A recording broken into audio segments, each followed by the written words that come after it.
Hi ആൻസീസ് വേൾഡിലേക്ക് ഏവർക്കും സ്വാഗതം. ഞാൻ നിങ്ങളുടെ കൂട്ടുകാരി ആൻസി. ഇന്ന് നമ്മൾ മഞ്ഞളിന്റെ കുറച്ച് വിശേഷങ്ങളായിട്ടാട്ടോ വന്നിരിക്കുന്നത്. മഞ്ഞൾ എങ്ങനെയാണ് നട, എപ്പോഴാണ് നട എന്നുള്ള കാര്യങ്ങളൊക്കെയാണ് ഇന്ന് ഈ വീഡിയോയിലൂടെ ഷെയർ ചെയ്യുന്നത്. ഇത് അമ്മച്ചിയുടെ മഞ്ഞൾ കൃഷിയാണ് കേട്ടോ. അതെ, ഇവിടെ ഒരു വാരം നട്ടിട്ടുണ്ട്.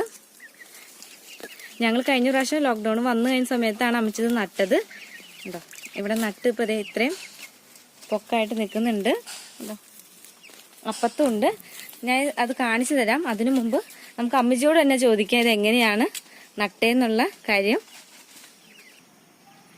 ഇതാണ് കേട്ടോ അമ്മച്ചി. ചേട്ടന്റെ വീട്ടിലാണ്, ചേട്ടന്റെ അമ്മച്ചിയാണ്. അപ്പൊ അമ്മച്ചിയോട് തന്നെ ചോദിക്കാം എങ്ങനെയാണ് മഞ്ഞൾ കൃഷി ചെയ്തതെന്നുള്ളത്. അപ്പൊ അമ്മച്ചി ഇത് ഏത് സമയത്താണ് മഞ്ഞൾ നടുന്നത്? ഏപ്രിലാണ്. അതായത് മഴ തുടങ്ങുന്ന സമയത്ത്, പുതുമഴ തുടങ്ങുന്ന സമയത്താണ് നമ്മൾ മഞ്ഞൾ നടുന്നത് അല്ലെ. അപ്പൊ ഇത് എങ്ങനെ നട്ടേ അമ്മച്ചി? ഇത് വാനം വാരിയിട്ട് പിന്നെ എന്ത് ചെയ്ത? ചെറിയ കുഴി എടുത്തിട്ട് അതിനകത്തേക്ക് മഞ്ഞൾ വിത്ത് വെച്ചിട്ട് അതിന്റെ പുറത്ത് വളമിട്ട്. എന്ത് വളം അമ്മച്ചി വെച്ചത്? എല്ലുപൊടി അല്ലെങ്കിൽ കടലക്കൊപ്പ. ചാണകം വെച്ചിരുന്നോ? ചാണകം വെച്ചു. ഇതെല്ലാം കൂടി ഇട്ടിട്ട് അതിന്റെ മുകളിലേക്ക് പിന്നെ മണ്ണിടും. ഇത് നമ്മൾ പിന്നെ ആദ്യത്തെ ദിവസം ഇങ്ങനെ വളം ഇട്ട് നട്ടു. എന്നിട്ട് പിന്നെ ഇനി എപ്പോഴാണ് നമ്മൾ വളം ഇടാ? നാല് കൂമ്പ് വന്നു കഴിയുമ്പോ വീണ്ടും ശകലം വളം കൂടി ഇട്ട് മണ്ണിടണം. ഈ അപ്പോഴും നമ്മള് എല്ലുപൊടിയാണോ ഇടുന്നത്? എന്ത് വളവേലും ഇടാം. എല്ലുപൊടിയും ചാണകവും ഏതായാലും കുഴപ്പമില്ല. ഇത് എല്ലുപൊടി ഇത് ഇട്ടതിന് ശേഷം നമ്മൾ പിന്നെ വളം ഇടുന്നില്ല.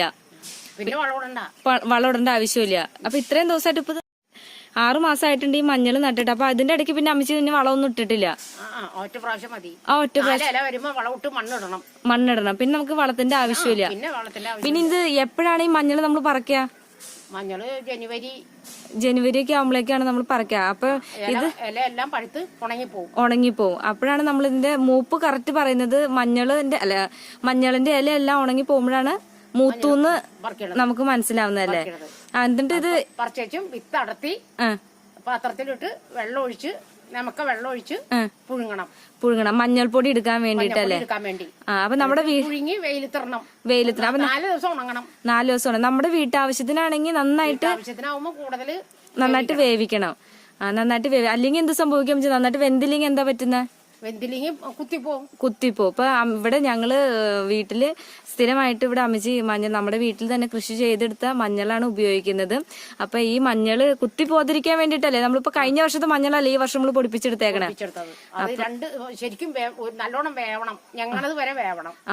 ആ പാകം എന്ന് പറയുന്നത് നന്നായിട്ട് ഞെങ്ങിയാലാണ് അതിന്റെ പാകം എന്ന് പറയുന്നത്. അത് കഴിഞ്ഞിട്ട് നമുക്ക് ഇങ്ങനെ പൊടിപ്പിച്ച് വേറെ പ്രത്യേകിച്ചൊന്നും ചേർക്കേണ്ട വേണ്ട. നല്ലൊരു കവറിലിട്ട് എടുത്തു വെച്ചാൽ മതി. അപ്പൊ കേട്ടല്ലോ, ഇതാണ് അമ്മച്ചിയുടെ മഞ്ഞൾ കൃഷി. അപ്പൊ ഇതൊരു വാരം മാത്രമല്ല, അപ്പുറത്തും ഉണ്ട് കുറെ. ഞാൻ അത് കാണിച്ചു തരാം നിങ്ങൾക്ക്. ഇവിടെ എല്ലാം ഉണ്ട്. ഇവിടെ ഇങ്ങനെ മഴയൊക്കെ ആയതുകൊണ്ട് ഇങ്ങനെ കുറച്ച് ഇവിടെ പോയി. ഇനിയിപ്പോ അപ്പുറത്തെ സ്ഥലത്തുണ്ട്. നമുക്ക് അങ്ങടേക്കൊന്ന് പോവാം. ഇതാണ് അന്ന് വന്നു കഴിഞ്ഞപ്പോ കഴിഞ്ഞ പ്രാവശ്യം ലോക്ക്ഡൌൺ ഒരു 2 മാസത്തോളം ഇവിടെ ഉണ്ടായിരുന്നു. അന്ന് എല്ലാവരും കൂടി നട്ട മഞ്ഞളാണ് ഈ കാണുന്നത്. കണ്ടോ, ഇവിടെ ഇങ്ങനെ ഇറവെള്ളം വീണോണ്ടാന്ന് തോന്നുന്നു ഇതിങ്ങനെ അത്ര പുഷ്ടിയില്ലാതെ നിൽക്കുന്നത്. കാരണം മുകളിൽ കണ്ടോ പ്ലാവൊക്കെ നിൽക്കണ കണ്ടോ, അതുകൊണ്ടായിരിക്കും ഇങ്ങനെ ഇതായിട്ട് നിൽക്കുന്നത്. പക്ഷെ അവിടെ നിൽക്കുന്നതൊക്കെ നല്ല ഉഷാറായിട്ട് തന്നെയാണ് നിൽക്കുന്നത്. കണ്ടോ, ഇതെല്ലാം തന്നെ മഞ്ഞളാണ്. കണ്ടോ,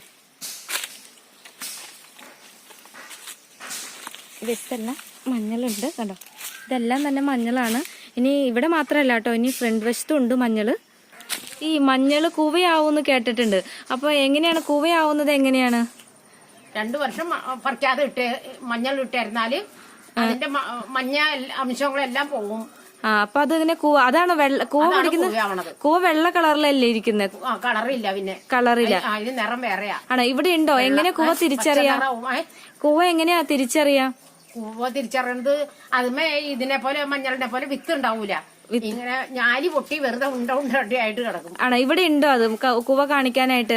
ഒന്ന് കാണിച്ചു തരാമോ? അപ്പൊ അമ്മച്ചി ഇതേ കൂവ കാണിക്കാനായിട്ട് പോവാണ്. ഇവിടെ എവിടെയും ഉണ്ട്, പറിക്കാണ്ട് ഇട്ടിരിക്കുന്നതാണെന്നാണ് പറഞ്ഞത്. അപ്പൊ നമുക്കൊന്ന് കാണാം.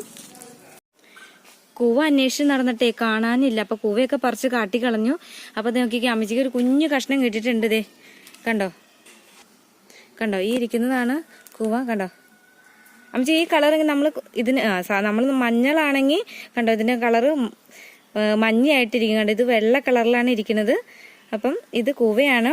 ഇതിന് പിന്നെന്താ വെച്ചാൽ പ്രത്യേകത, ഇതിനിങ്ങനെ വേര് പൊട്ടിച്ച് ഇങ്ങനെ മണി പോലെ ഇവിടെ മണി പോലെ ഉണ്ടാവും. ഓ, കൂവയ്ക്ക്. ഈ കൂവയുടെ ഇല എങ്ങനെ തിരിച്ചറിയാ? പ്രത്യേകത എന്താ? ഇല വേറെ മഞ്ഞൾ പോലെ മഞ്ഞളിന്റെ എല്ലാത്തിലൂടെ ഇത്ര നീളമില്ല, നീളം കുറഞ്ഞു വരും. ഇപ്പൊ കാണിക്കാനായിട്ട് ഇവിടെ ഉണ്ടായിരുന്ന എല്ലാം പറിച്ചു കളഞ്ഞു കേട്ടോ, അതുകൊണ്ട് ഇപ്പൊ കാണിക്കാൻ പറ്റില്ല. അത് തന്നെ ഇവിടെ ഉണ്ട് ഒരു കുഞ്ഞിക്കാട്ടിക്ക കൂവ. അതേ കണ്ടോ, ഇവിടെ ഒരു ഇവിടെ ഒരു കൂവയുണ്ട്. അങ്ങനെ ഇതേ തപ്പി കണ്ടുപിടിച്ച് ഇതേ ഒരു കൂവ കിട്ടിയിട്ടുണ്ട്. കണ്ടോ അമ്മച്ചി, അതിന്റെ പ്രത്യേകത ഒന്ന് പറയാമോ? ഇതിന് കൂവയ്ക്ക് വിത്ത് അല്ല, ഈ വേരുമ ഇതിങ്ങനെ മണി പോലെ വേരുമ ഉണ്ടാവും. അപ്പൊ പിന്നെ നിറം വേറെയാണ്. മഞ്ഞ നിറമില്ല, വെള്ള നിറമാണ്. മഞ്ഞൾ ശരിക്കും നമ്മള് ഇഞ്ചിയൊക്കെ പോലെ തന്നെ നല്ല കട്ടയായിട്ട് അടിയിൽ ഇങ്ങനെ വിത്തായിട്ട് നിൽക്കും. നിങ്ങൾക്ക് മഞ്ഞളും കൂവയൊക്കെ മനസ്സിലായെന്ന് വിചാരിക്കുന്നു. എല്ലാവർക്കും വീഡിയോ ഇഷ്ടമായെന്ന് കരുതുന്നു. ഇഷ്ടമായെങ്കിൽ ലൈക്ക് ചെയ്യാൻ മറക്കരുത്. ഇനി പുതിയൊരു വീഡിയോയുമായിട്ട് നമുക്ക് വീണ്ടും കാണാം. Okay, bye. Thanks for watching.